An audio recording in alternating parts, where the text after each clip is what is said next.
Sore itu, sekolah hampir kosong. Hanya suara pel lantai dan radio kecil dari ruang guru yang masih menyala. Naya tak langsung pulang. Ia duduk di dalam UKS, tempat yang kini hampir seperti ruang rahasia antara dirinya dan Pak Surya. Pak Surya duduk di kursi kayu dekat jendela, memutar-mutar peluit kecil di jarinya. Apa kamu pernah merasa sesuatu di sekolah ini tidak ingin dilupakan? Tanya Naya perlahan. Pak Surya tak langsung menjawab. Ia menatap keluar jendela, ke lapangan, ke bangku taman itu, yang kini mulai terlihat sedikit retak di bagian sandarannya. Aku pernah mencoba melupakannya, kata Pak Surya akhirnya.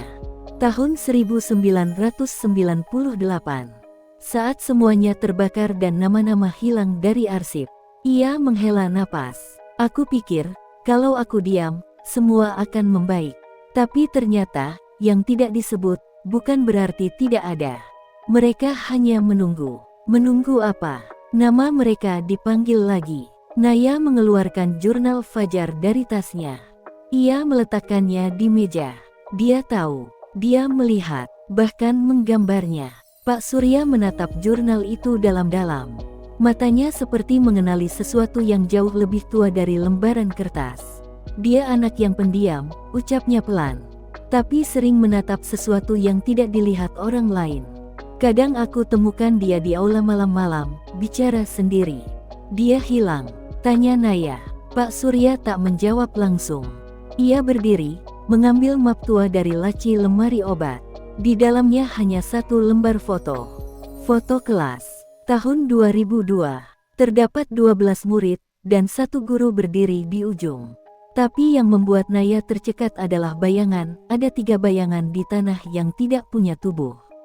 Bayangan yang mengarah ke kamera, tapi tak berasal dari siapapun. Pak Surya menunjuk pojok kanan bawah foto. Ini yang terakhir kali difotokopi. Lainnya kabur. Gambar aslinya hilang. Naya menatap foto itu lebih lama, hingga sesuatu yang sebelumnya kabur kini mulai terlihat. Di ujung bangku, hampir tersembunyi di sela rambut seorang siswi, ada sepasang mata, kecil, terbuka, memandang lurus ke arah lensa. Tapi, tidak ada wajah. Hanya mata. Di tempat kosong. Seketika udara dalam UKS terasa berat.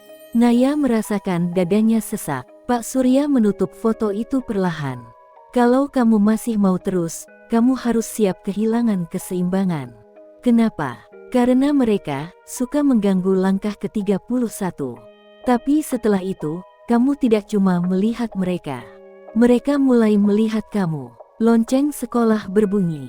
Bukan lonceng jam pelajaran, tapi bunyi logam tua, samar, seperti dari aula lama yang bahkan tidak lagi digunakan.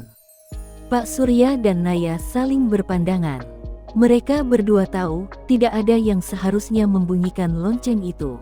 Langit sore mulai berubah warna. Di bangku taman belakang, yang tampak kosong dari kejauhan, bayangan ketiga akhirnya mulai bergerak. Hujan turun sejak sore, membuat udara malam di sekolah menjadi lebih sunyi dari biasanya. Naya masih belum bisa berhenti memikirkan suara langkah kaki dari langkah ke-31, yang kini telah menjadi cerita rahasia antara dirinya dan Pak Surya. Namun sejak kejadian itu, ia merasa dia sedang diawasi. Dan malam ini, ia berniat membuktikannya. Aku mau naik ke lantai 2, Pak, ucap Naya pelan saat Pak Surya mengajaknya patroli sekolah.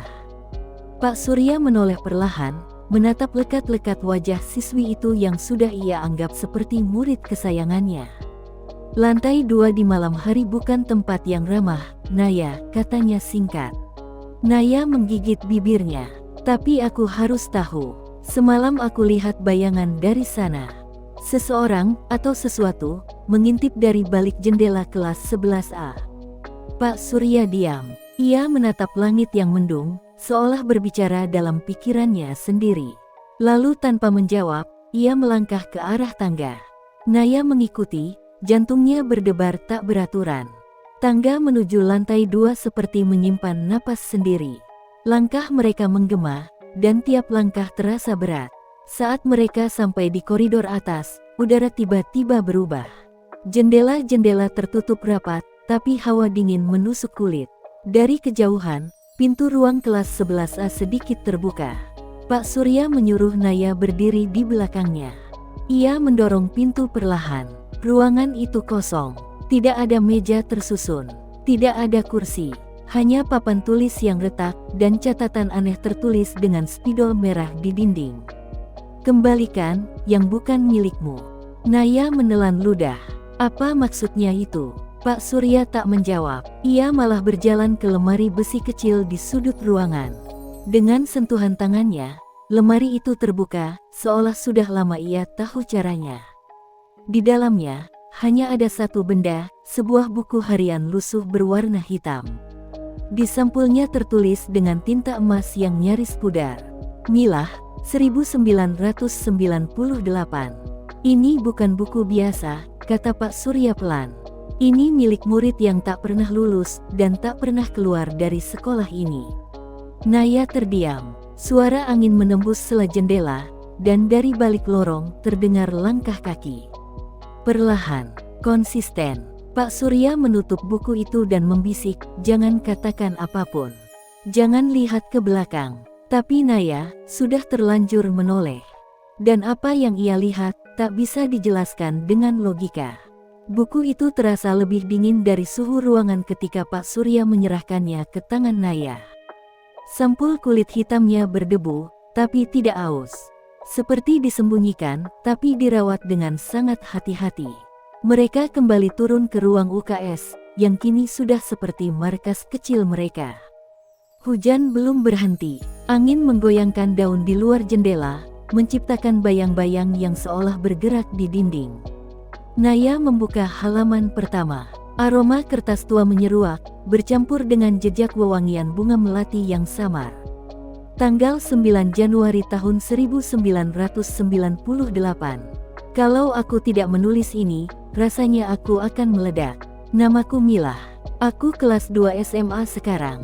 Hari ini, aku melihat temanku menghilang. Bukan kabur, bukan pindah sekolah, tapi benar-benar hilang. Tanggal 11 Januari tahun 1998.